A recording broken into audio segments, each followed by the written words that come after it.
social em um lugar. Bagé é uma cidade maravilhosa, eu amei ficar lá, mas é muito distante e muito tradicionalista. Eu gostei, encontrei grandes amigos lá, mas com esse detalhezinho inicial, que não é um detalhe que eu possa dizer que estaria na cabeça das pessoas que trabalham com direito, é claro que não, mas é aquela tradição mais local, não? Então, curiosidades. Agora, como tem sido no decorrer desse período todo, particularmente falando especificamente sobre essa atuação na Justiça Militar, então vamos supor, vamos criar um cenário. A expectativa de um julgamento que envolva, claro, um militar, se trata da Justiça Militar, uma patente masculina e, de repente, de cara com uma juíza, exatamente nesse contexto, isso hoje em dia nem tanto, mas naquela época. Isso não gerava alguma situação, eventualmente, um réu, assim, com algum desdém, alguma situação? Isso gerou problemas? Olha, pessoalmente, eu acho que tive muita chance, porque, apesar dessa questão que eu citei, que seria mais, assim, num outro nível, eu, como juíza, em termos de relacionamento com as autoridades militares e como juíza em termos de processo, eu sempre tive a melhor acolhida, toda a consideração eu recebi de todos, de todos. Então, lá mesmo, o general que estava lá, em Bagé, ele me deu assim uma acolhida maravilhosa, uma consideração. Nós tínhamos um motorista que era formado em direito, e Bagé é muito pequena, e ele ficava constrangido, né, aquele serviço assim, só de motorista. E aí eu pedi ao general para me fornecer um motorista, para que eu deixasse o nosso motorista trabalhando na secretaria. E o general, na hora, sabe, ele atendia tudo que eu pedia, assim, na hora, uma grande consideração.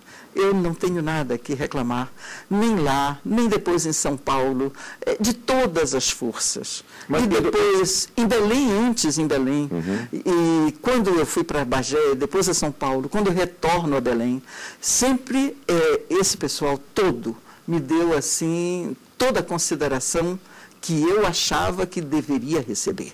E do ponto de vista das pessoas que estão na expectativa de receber uma sentença, alguma vez teve algum problema? Sob esse aspecto, também eu nunca senti nada, absolutamente nada. Eu quero crer até que um réu, diante de uma mulher juíza, imagina até mais condescendência, uma consideração até mais equânime, mais justa no entender deles, porque não tão rígida quanto os militares. Se nós lembrarmos que um Conselho de Justiça é formado por 4 militares leigos e um juiz togado, na realidade nós vamos ver que o réu sempre espera alguma coisa do juiz togado. Menos rigidez ele talvez espere. Então eu nunca senti isso, nunca. Agora, aqui nós tocamos exatamente num ponto, especificamente, que é a questão da justiça militar, que, como nós dissemos até no início, é um ramo do direito muito específico, que talvez seja o menos conhecido, em termos, talvez, de imaginário popular. Porque, assim, quando se fala em imaginário popular, principalmente quando se refere ao judiciário, há uma série de visões que elas são moldadas muitas vezes pelo cinema, pelo próprio dia a dia, e aí é uma falta de conhecimento normalmente com relação a isso.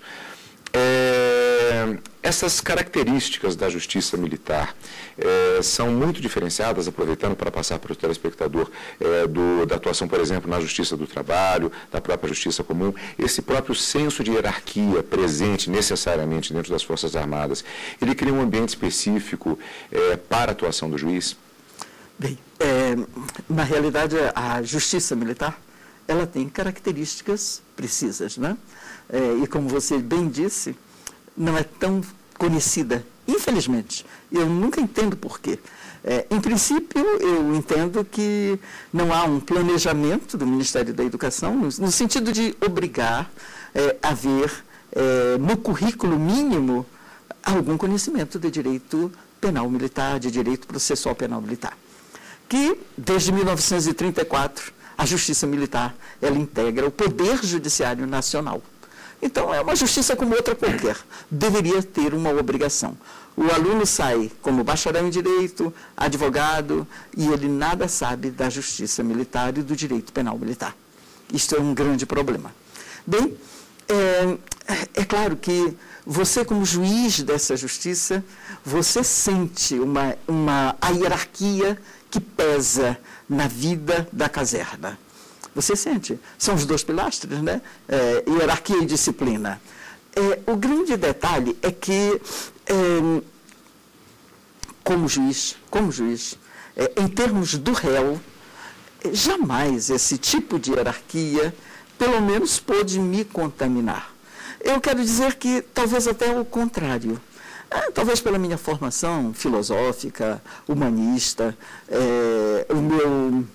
o meu senso de democracia, ao contrário, porque eu sempre entendi que aquele que tem uma posição mais elevada, ele tem mais obrigações do que aquele outro que é o recrutazinho, por exemplo, o garoto de 18 anos, que não tem tanto conhecimento da vida e que pode errar com mais facilidade. Então, provavelmente, esse tipo de consideração de minha parte fez com que essa questão de posto, quem qual é o nível do réu, é um coronel full, é um major, é um tenente-coronel, é um capitão, é um tenente, ou é um recruta. Nesse ponto, jamais eu decidi, movida por algum tipo de pressão, eu jamais senti essa pressão, no sentido de favorecer aquele que tem a maior patente. Eu vou fazer mais uma perguntinha, mas como o nosso tempo desse bloco já está esgotado, eu vou pedir a resposta fazendo um suspensezinho, no sentido de que tem outras perguntas também, é claro, se por outro lado também o senso da hierarquia talvez seja uma carta na manga, no sentido de que dá autoridade também para o juiz, afinal ele é autoridade na corte. Vou perguntar se isso funciona dessa forma, uma das perguntas, mas fica a resposta para o próximo bloco, porque o nosso tempo está esgotado agora, mas daqui a pouquinho nós voltamos com estas e outras respostas da professora Zilá. Antes, eu gostaria de passar rapidamente para o telespectador a possibilidade de resgatar as aulas, caso você tenha perdido, e também essa própria entrevista. saberdireito@stf.jus.br. Anote aí, saberdireito@stf.jus.br. Esse é o e-mail para você mandar a sua sugestão, encaminhar temas que podem ser debatidos aqui no Saber Direito. E você pode resgatar também as aulas do Saber Direito em www.youtube.com/saberdireitodebate. Entrando também no site do Supremo Tribunal Federal, www.stf.jus.br. Você tem o link para a página do YouTube e o link para a página da TV Justiça. Está tudo lá, é só você resgatar. E nós vamos para um rápido intervalo. Daqui a pouquinho voltamos com Saber Direito Debate aqui na TV Justiça.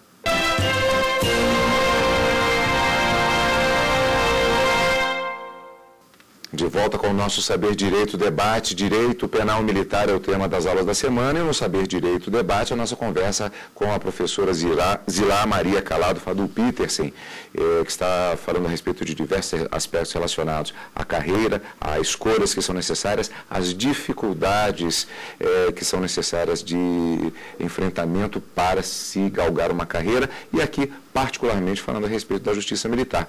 No final do bloco anterior, estávamos falando a respeito dessas características da Justiça Militar brasileira, especificamente, e que isso é de conhecimento amplo, a questão da hierarquia como um dos pilares da atuação das Forças Armadas, e que há uma expectativa, muitas vezes, das pessoas que ficam imaginando se pode haver uma pressão desta hierarquia quando, por exemplo, um réu, eventualmente, que responde a um processo na Justiça Militar, seja um tenente-coronel, por exemplo. A professora falou a respeito disso, justamente que nunca sentiu esse tipo de pressão.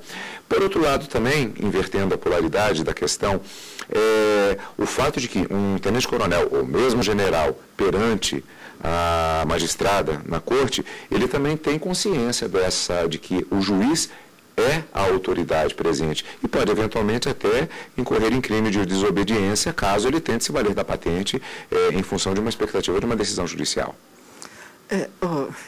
nós temos que identificar duas situações com relação ao militar. Em primeiro lugar, o militar que é réu. Em segundo lugar, a administração militar. Porque nós, juízes, nós pedimos a todo instante o auxílio da administração militar. Eu estou dizendo pedimos, na realidade requisitamos. Mas eu, pelo menos pessoalmente, procuro não colocar nos meus ofícios a palavra requisito, porque eu considero assim muito dura. Eu prefiro solicito. Um solicito que tem que ser entendido pela autoridade administrativa como requisito. Como requisito. Mas é claro que, se por acaso eu encontrasse uma autoridade administrativa que não quisesse acatar ou atender aquilo que eu estou solicitando, antes de qualquer medida, eu mudaria o teor do ofício para colocar o requisito e colocar um prazo, para que pudesse caracterizar a desobediência como crime. Nunca tive necessidade de fazer isso, porque, em geral, o que nós temos é uma convivência extremamente pacífica e colaborativa dessas autoridades administrativas.